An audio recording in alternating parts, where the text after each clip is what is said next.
오늘 말씀은 사무엘하 14장 15장 내용 말씀을 같이 살펴보도록 하겠습니다.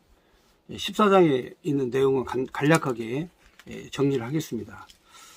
14장 내용은 이제 그 압살롬이 그 암몬을 살해를 했습니다. 형제간에 그 사륙의 전쟁이 일어난 거죠. 그래서 다윗이 그 다말의 사건을 통해서 암논을 죽인 압살롬에 대하여서 정당한 그런 복수로 생각을 했고, 다만 사람을 죽인 죄에 대해서 그러니까 암논이 사실은 죽을 짓을 한 거죠. 자기 그 누이 동생 다말을 취하기만 하고 욕망으로 대하고 사랑으로 대하지 않은 그 결과에 대한 그 압살롬의 복수다 생각하고 압살롬을 다시는 집에 들이지 않고 추방을 시켰습니다. 자, 그런데 이제 문제는 이 압살롬이 상당히 그 잘생겼고 용모가 출중하고 이런 그 아주 그 지도자로서 손색함이 없는 그런 용모를 지니고 있습니다. 그래서 암논이 죽었기 때문에 다음의 왕권은 이제 압살롬에게 갈 가능성이 굉장히 높아졌습니다. 그럼에도 불구하고 다윗은 압살롬을 이제 부르지 않는 거죠. 부르지 않으니까 다윗의 장군 가장 아끼는 장군이죠. 요압이 계략을 짭니다. 계략을 짜서 압살롬을 예루살렘으로 이제 데리고 올 그런 계획을 세우죠. 그 계획을 세워서 그걸 실행을 합니다. 자, 어떤 그 과부 여인 한 명을 동원해가지고 왕에게 그 상복을 입히고 슬피 통곡하면서 왕을 찾아가게 합니다. 그리고 난 다음에 그 왕에게 고백을 합니다. 저에게 아들이 2명이 있었는데 이 둘이 날마다 싸웁니다.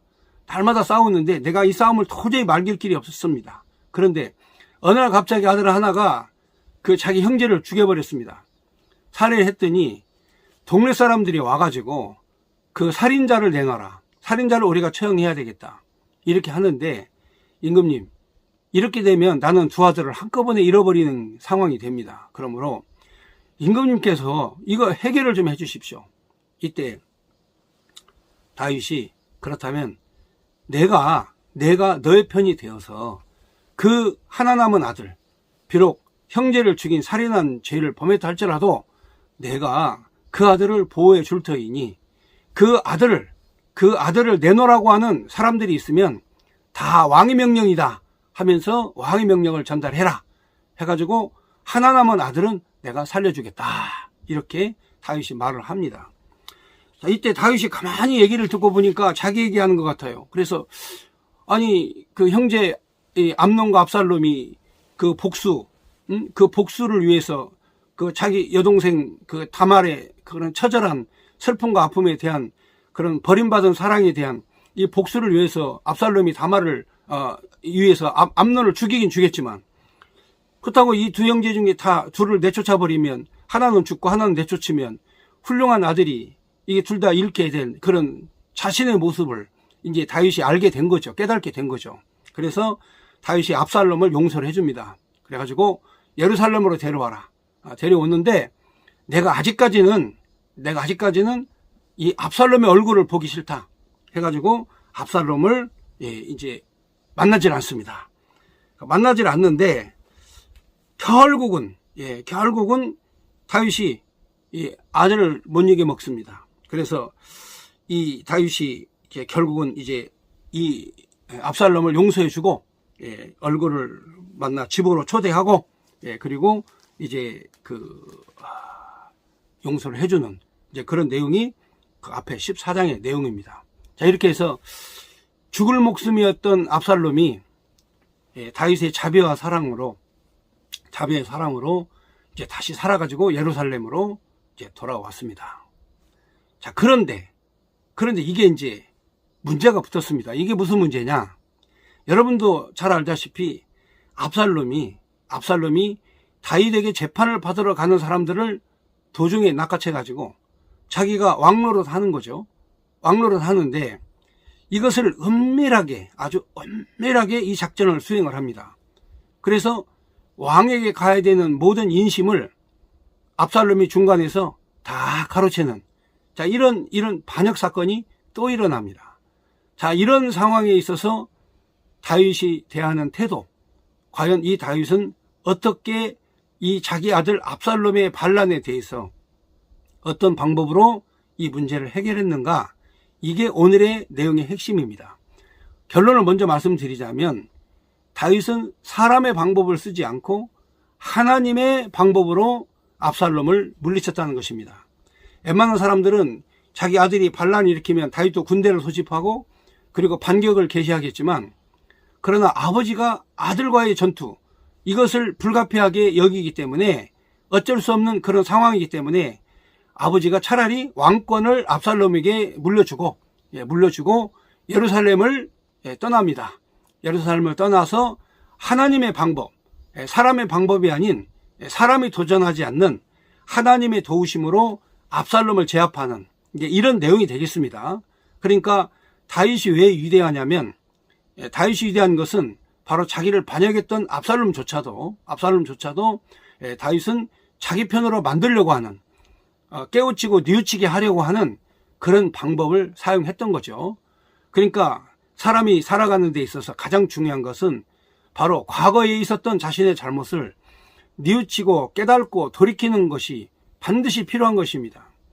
그런데 요즘에 우리 성도들은 자기 자신의 잘못과 자기 자신의 그런 과거에 대한 실수에 대해서 하나님 앞에 회개하고 뉘우치고 이런 게 없어요. 그래서 태도 전환이 필요한데, 거의 대부분의 사람들이 자신의 태도를 전환하지 않습니다. 아주 고집스럽게 과거의 잘못을 묻으려고 하는. 그런데 다윗은 그렇지 않습니다. 다윗은 바로 자신의 태도도 전환했고, 그리고 압살롬이 뉘우치도록 여러 번의 기회를 줍니다. 여러 번의 기회를 주는데 끝내 압살롬이 뉘우치지를 못합니다. 다윗은 하나님의 선택하여 하나님의 쓰는 종입니다. 그래서 하나님께서 다윗과 함께 하시기 때문에 어떤 대적이든지 다 이길 수가 있어요. 그런데 다윗은 자신의 실력, 자신의 방법을 하지 않고 하나님께 의존하는 이런 아름다운 태도에서 우리가 오늘 이 성경에 있는 진리의 말씀을 우리가 배우는 것입니다. 그러므로 과거에 있었던 자신의 잘못에 대한 태도 전환, 바꾸지 않는 사람은 항상 그 사람은 망하게 돼 있어요. 그러나 자신의 잘못에 대해서 철저하게 뉘우치고 반성하는 사람, 이 사람은 언제든지 하나님 앞에 쓰임받는 사람이 되는 것입니다. 우리 인생이 힘들고 고통스럽고 괴로운 건 바로 내 과거에 있었던 것과 묶여있기 때문에 그런 겁니다. 그래서 과거에 있었던 것과 묶이지 않고 빨리 해결을 해야만 새로운 삶을 살아가는데, 사람들은 전부 다 과거의 어두운 자신의 흑역사에 자신을 맡기고 자신이 거기에 묻혀서 살면서 괴로워하고 고통스러워하는 것입니다. 다윗은 오늘 압살롬과의 관계를 통해 가지고 모든 것들을 하나님 앞에 다 내어놓고 하나님의 방법으로 처리한다 하는 것을 분명하게 보여주는 내용의 말씀이 되겠습니다. 그러면 이제 전반부에는 압살롬이 어떻게 나쁜 짓을 했는가.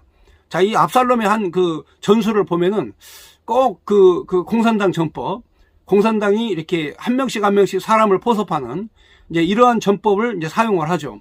그래서 이 내용과 거의 비슷한, 이 공산당들이 이 간첩을 포섭하고, 그리고 한 명씩 조직을 짜가고, 그리고 이제 그 자기의 세상으로 만들어가는 이런 전법과 거의 비슷한 그런 작전으로 압살롬이 사람들의 인심을 이제 끌기 시작을 했습니다. 이게 이제 미혹하는 거죠, 사실은요.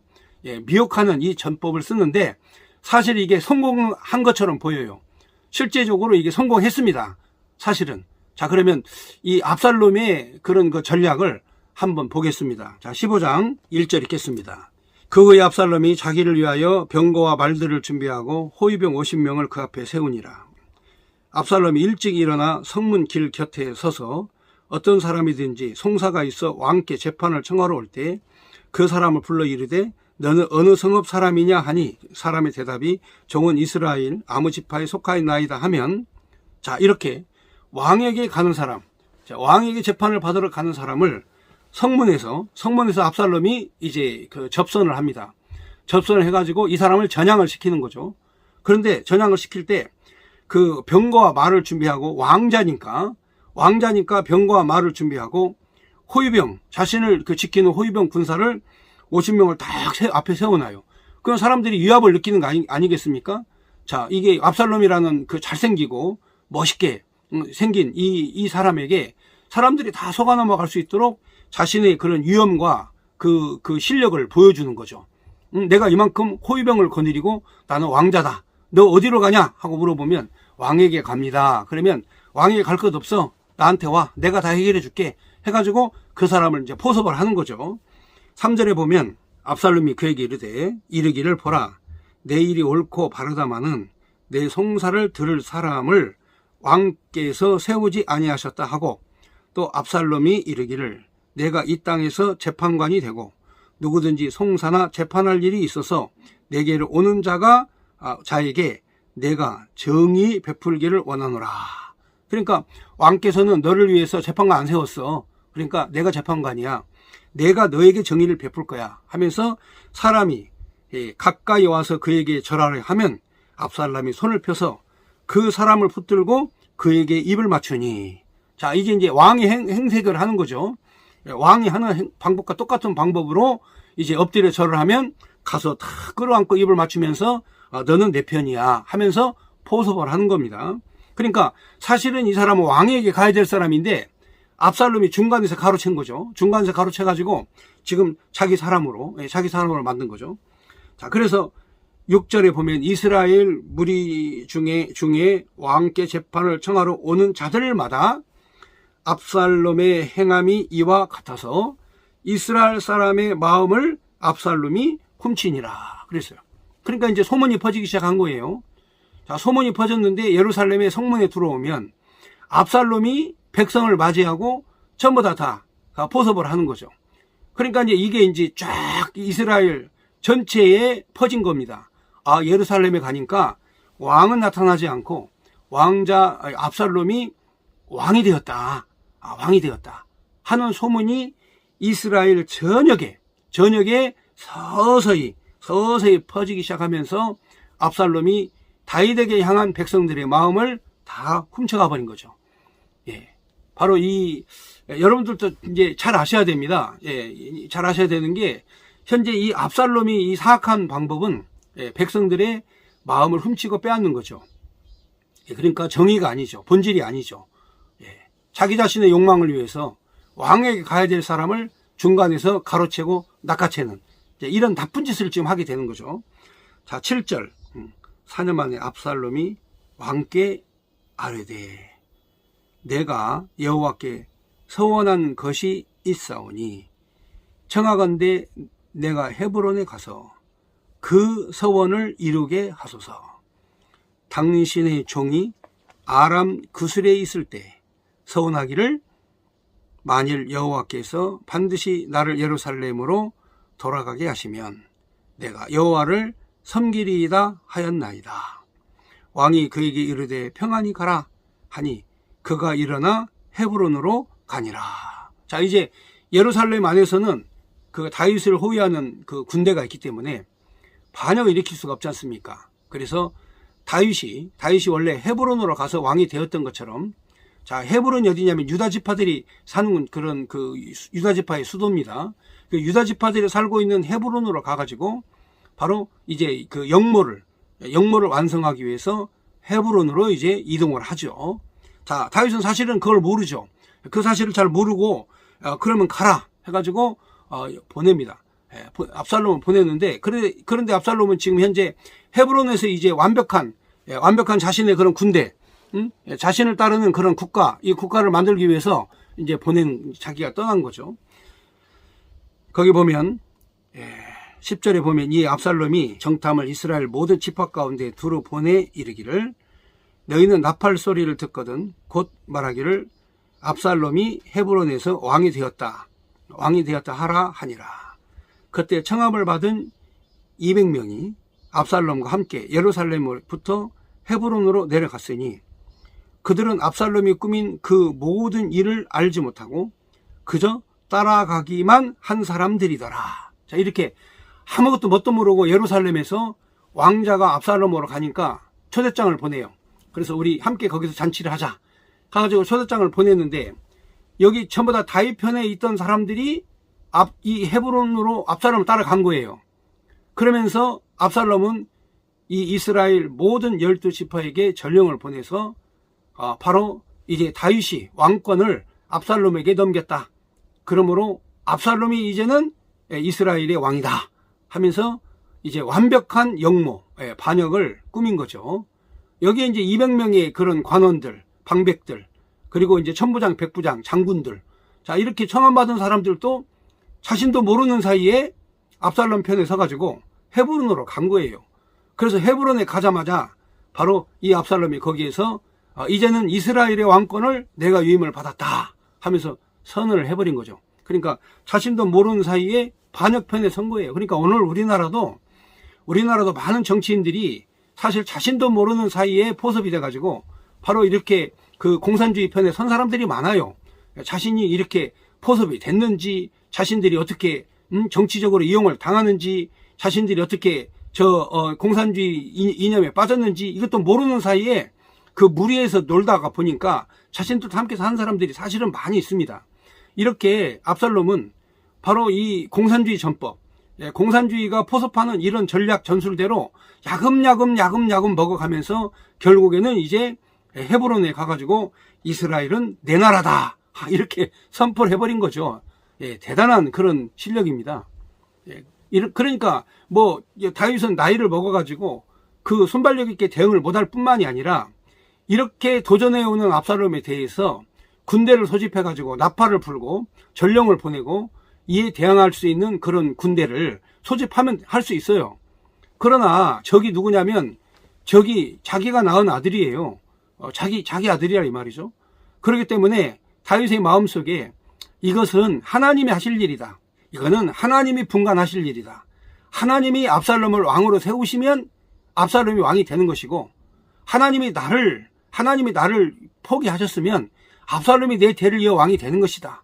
그러므로 이 모든 문제는 내가 해결하려고 하지 말고 이거는 하나님 앞에 내어 맡기자. 이게 다윗의 태도예요. 그러니까 이런 상황에서도 다윗은 전적으로 하나님만 의지하는 이런 태도를 보인 거죠. 자, 그 다음 절 보면 12절에 제사를 드릴 때에 압살롬이 사람을 보내 다윗의 모사, 다윗의 책사죠. 다윗의 책사입니다. 모사 길로 사람 아히도벨을 그의 성읍 길로에서 청하여 온지라. 반역하는 일이 커가매 압살롬에게로 돌아오는 백성이 많아지니라. 그러니까 심지어는 다윗의 책사 아히도벨까지도 이 압살롬의 반역에 가담을 한 겁니다. 그러니까 많은 사람들이 봤을 때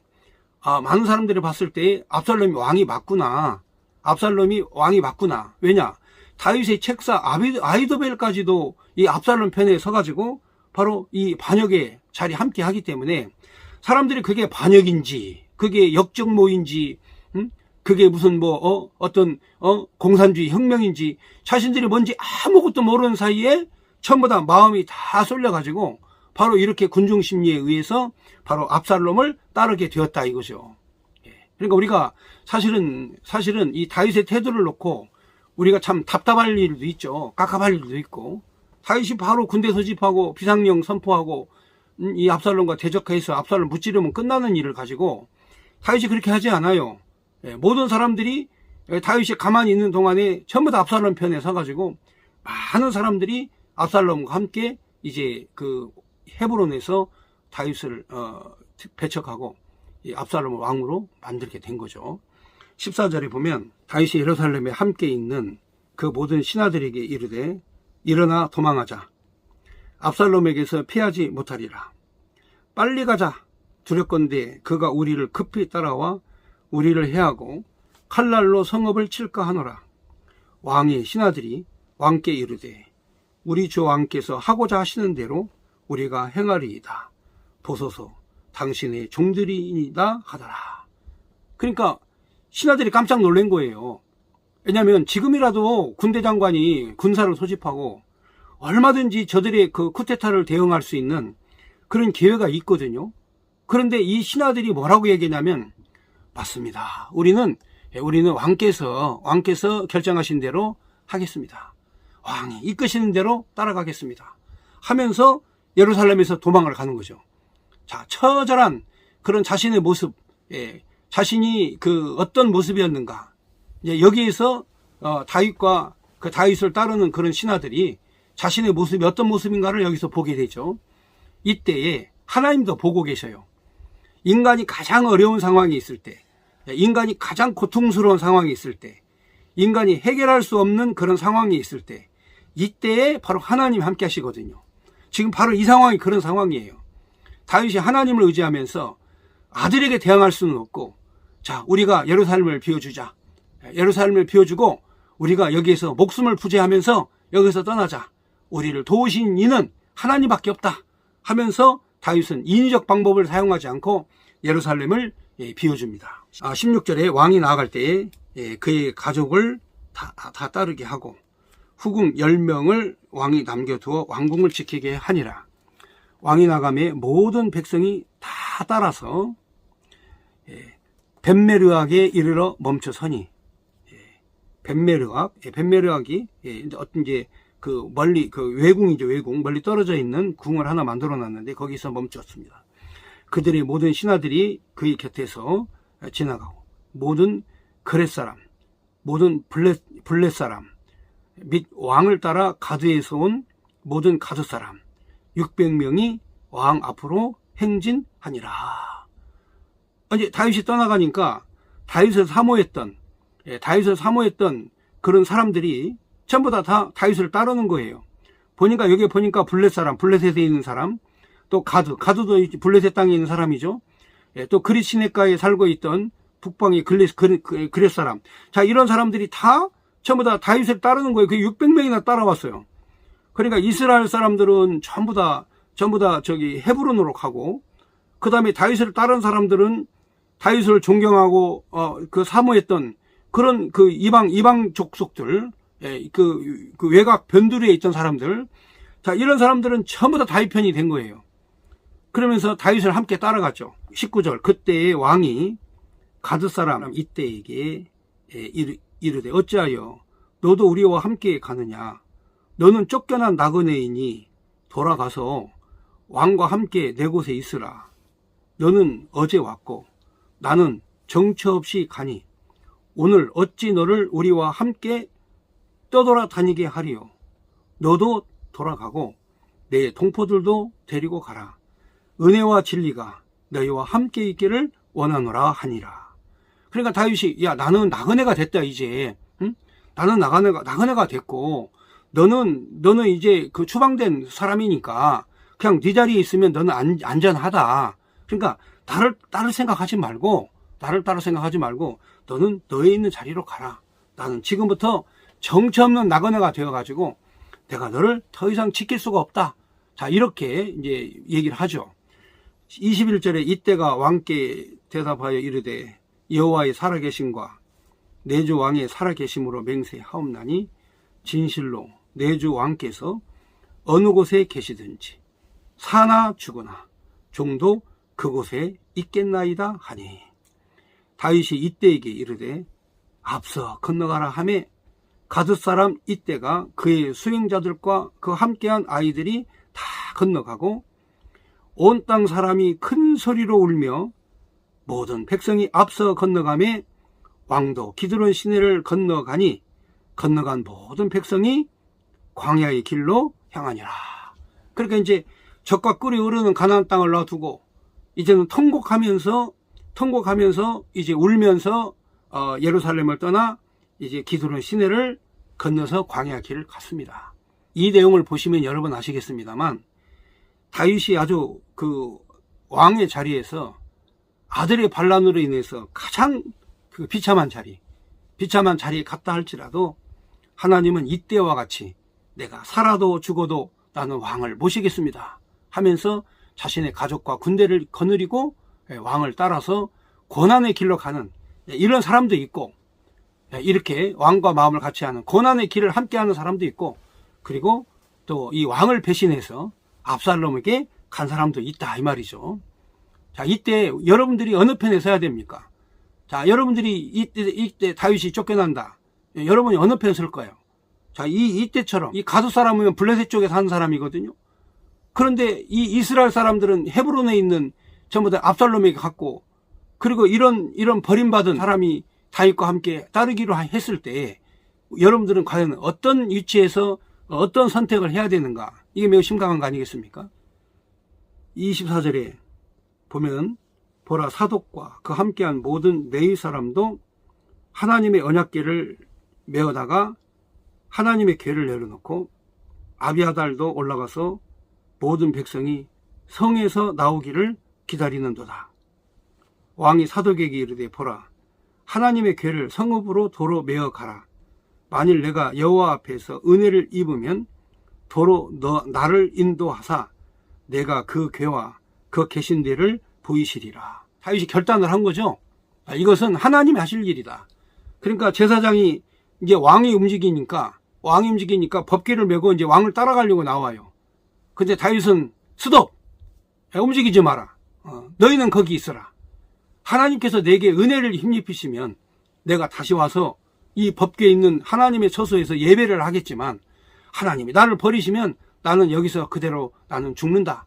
그러니까 이건 하나님이 결정하실 문제지 너희들이 법궤까지 메고 나를 따라올 이유가 없다. 그러므로 너희는 그대로 예루살렘에 있어라. 자, 이게 다윗의 결단이죠. 오늘 이런 그 다윗의 태도를 통해서 우리가 참 알아야 될 게 많죠. 배워야 될 게 많죠. 그동안에는 우리가 하나님의 뜻보다 내 뜻대로 그냥 막 살았지 않습니까? 사실은 그렇잖아요.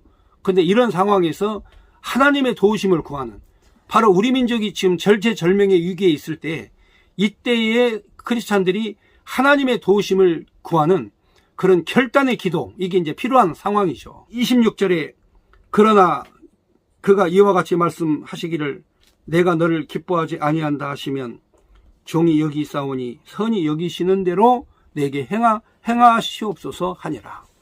왕이 또 제사장 사독에게 이르되 내가 선견자가 아니냐. 너는 너희 두 아들 곧 내 아들 아히마아스 그리고 아비아달의 아들 요나단을 데리고 평안히 성읍으로 돌아가라. 너희에게서 내게 알리는 소식이 올 때까지 내가 광야 나루토에서 기다리리라 하니라. 사독과 아비아달이 하나님의 궤를 예루살렘으로 도로 메어다 놓고 거기 머물러 있으니라. 다윗이 감람산으로 올라갈 때에 그의 머리를 그가 가리고 맨발로 울며 가고 그와 함께 가는 모든 백성들도 각각 자기의 머리를 가리고 울며 올라가니라. 그러니까 다윗이 맨발로, 여러분 신발도 신지 않고 왕이 맨발로 예루살렘을 떠나서 예루살렘 옆에 감람산이 있죠. 감람산이 예루살렘 옆에 그 감람산 올라가면서 통곡하면서 거기에서 울면서 올라갔다. 그래서 31절에 어떤 사람이 다윗에게 알리되 압살롬과 함께 모반한 자들 가운데 아히도벨이 있나이다 하니 다윗이 이르되 여호와여 원하옵건대 아히도벨의 모략을 어리석게 하옵소서 하니라. 그냥 천적으로 하나님 앞에 매달리는 거예요. 아히도벨이 다윗의 책사 아니었습니까? 모사꾼이었죠. 근데 아히도벨이 압살롬에게 갔어요.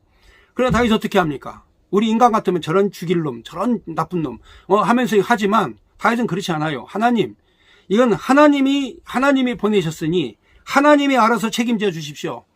아히도벨의 모략이 바로 어리석게 되기를 바랍니다 하면서 다윗은 기도를 하는 거예요. 하나님 앞에 이런 상황에서. 32절에 다윗이 하나님을 경배하며 하는 마루턱에 있을 때 아렉 사람 후세가 옷을 찢고 흙을 머리에 덮어쓰고 다윗을 맞으러 온지라.